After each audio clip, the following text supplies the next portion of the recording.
Negotiating the sale of a home is ultimately a relationship that's built on tension. Buyers want the best deal possible, and sellers want the most money they can possibly get for their home.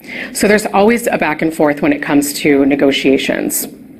In the end, price fixes everything. So whether your home is located on a busy arterial or condition is maybe not at its best, an adjustment to the price will ultimately be the deciding factor as to whether a buyer and seller can come together. A secondary reason that negotiations might fail is when it comes to contingencies. Contingencies are clauses in a contract that allow a buyer to walk away legitimately from the sale of a home. One of the most important contingencies is the financing contingency.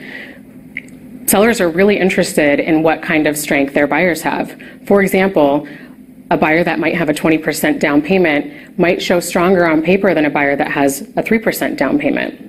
Once buyer and seller are able to come to agreeable terms, there's often a second period of negotiation that takes place if the buyer has elected to use an inspection contingency. An inspection contingency is a period of time when a buyer is able to come in and take a look at the structural soundness of a home.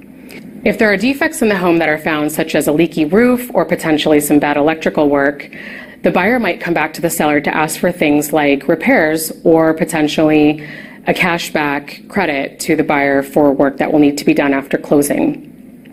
If buyer and seller aren't able to agree on those items, this is another reason that sales can often fail.